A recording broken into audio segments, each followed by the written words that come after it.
नमस्कार छात्रों, मैं Amrish Kumar, Manoharpur degree college, department of history, Kolhan university Chaibasa. आज हम लोग सेमेस्टर 4 में कोर 8 में अकबर की धार्मिक नीति को पढ़ेंगे। इससे पहले हम लोगों ने अकबर की राजपूत नीति को पढ़ लिया है। अकबर की धार्मिक नीति बहुत हद तक जो है कि राजपूत नीति, ये इसमें बहुत सारी चीज़ें जो है मिलते जुलते रहते हैं, इसलिए साथ में पढ़ लेना ही अच्छा रहेगा। अकबर की धार्मिक नीति जो है बहुत हद तक जो है उसकी सोच और आवश्यकता के अनुसार निर्धारित होती है। अशोक जो है अकबर जो है इसका पिता जो है बाबर और हुमायूं जो है वो सुन्नी धर्म को मानने वाला था और उदार प्रकृति के थे, इसलिए वो भी उदार वातावरण में रहा। और उसकी माता जो हमीदा बानो बेगम थी वो भी सिया धर्म की थी और वो भी बहुत ज़्यादा उदार थी। इसके बाद अकबर की जो शिक्षा हुई वो भी जो है जैसे कि उसका संरक्षक के रूप में बैरम खां था, वो भी सिया मुसलमान था और वो भी बहुत उदार प्रकृति का था। और शिक्षक जो थे शेख बायजीद या आपको यूनानी खां या अब्दुल लतीफ़, ये सभी जो है उदार प्रकृति के थे और इस सभी धर्मों के बारे में इसको जानकारी देते थे। और इसके साथ ही जो है इसका जो लालन पोषण बहुत ज़्यादा जो है राजपूत राजाओं के पास ही हुआ है, इसका बचपन गुजरा, इसलिए इसमें जो है हिंदू धर्म के प्रति भी आकर्षण हमेशा रहा।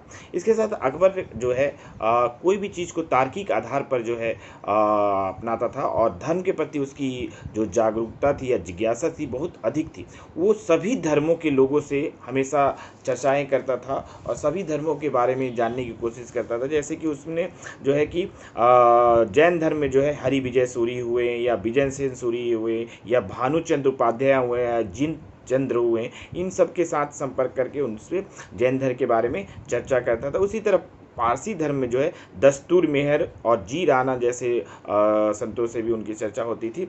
और इसके साथ ही जो है सिख गुरुओं से भी उनकी चर्चा, जैसे गुरु अमरदास हुए या गुरु अर्जुन देव हुए, और इनसे भी सिख धर्म के बारे में चर्चाएं की है इन्होंने। और पादरी ईसाई पादरी धर्म में फादर मंसूरेट से भी इसकी चर्चाएं होती थी। तो इस तरह से सभी धर्मों को ये अपनाया। इसके अलावा यूनानी हुआ आपको, या और भी जो धर्म है उसकी सभी धर्मों की मुख्य बातें और जो अच्छी बातों को इसने अपने धर्म में अपनाने की कोशिश की। और इसलिए इसने सबसे इम्पोर्टेंट जो है कि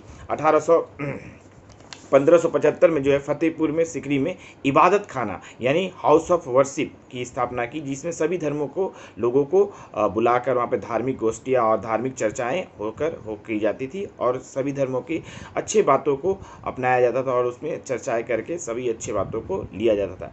1579 में इसने जो है कि मजहर की घोषणा की। मजहर की घोषणा करके इस्लामिक जो प्रभुत्व था जिसकी की चर्चा जो उलेमा वर्ग करते थे और उसको अपने हाथों में ले लिया। ये इस्लाम के प्रति जो अंतिम निर्णय जो है वो सम्राट यानी अकबर करता था। इससे इस्लामिक प्रभुत्व भी आपको जो है साम्राज्य और धर्म से अलग हो गया।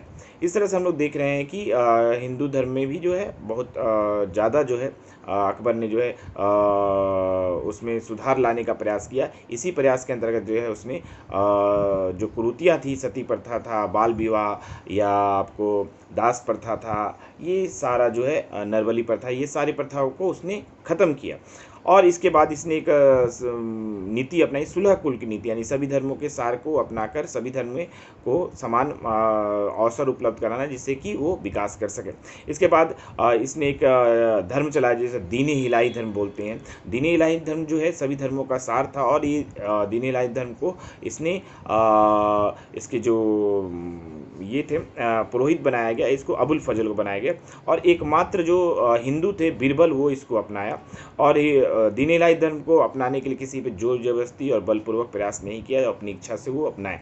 लेकिन दीन इलाही धर्म जो है इसके बहुत ही ज़्यादा सफल नहीं हो पाया। इसके लिए जो है कि बदाई हुआ, हेग हुआ या स्मिथ ने बहुत इसकी कटु आलोचना की। स्मिथ ने तो इसको मूर्खतापूर्ण कार्य भी बताया।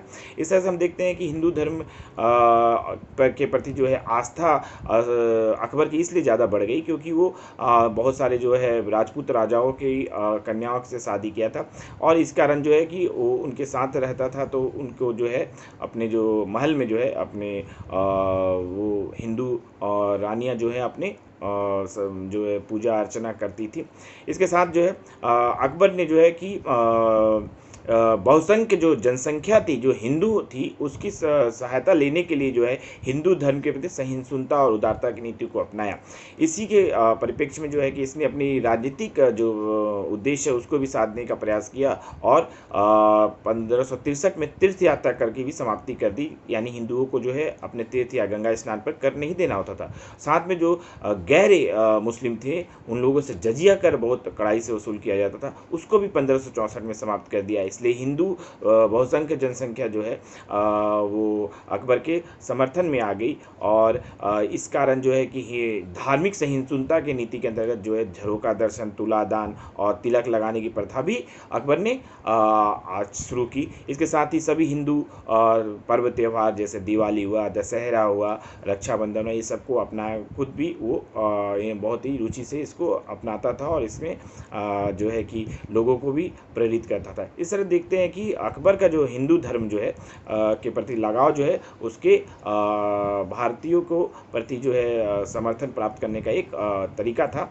इसके बाद हिंदू धर्म के प्रति के साथ साथ जो है उसने बहुत सारे धर्मों को भी अपने साम्राज्य में बहुत फलने फूलने का अवसर दिया। इस्लाम को इसमें ये नहीं कह सकते कि अकबर जो है इस्लाम के प्रति जो है उदासीन हो गया। वो पाँचों समय का नमाज पढ़ता था और कट्टर सुन्नी मुसलमान के सारे गुणों को अपनाया हुआ था, लेकिन वो कभी भी इस्लामिक धर्म को जो है अन्य धर्मों पर थोपने का प्रयास नहीं किया। वो व्यक्तिगत रूप से इस्लाम के प्रति हमेशा जो है कि फेथफुल रहा, यानी उसके साथ लगाव रखा रहा, लेकिन कभी भी किसी व्यक्ति को जो है इस्लाम ग्रहण करने के लिए बलपूर्वक प्रयास नहीं किया। इसलिए अकबर का जो धार्मिक नीति है वो बहुत हद तक हम देखते हैं कि जो है वो बहुत हद तक जो है शासन व्यवस्था, साम्राज्य विस्तार करने के लिए ही अपनाया गया। तो इस तरह से अकबर की धार्मिक नीति जो है हम लोग चर्चा कर चुके हैं और यहीं पर इसको समाप्त करते हैं। धन्यवाद।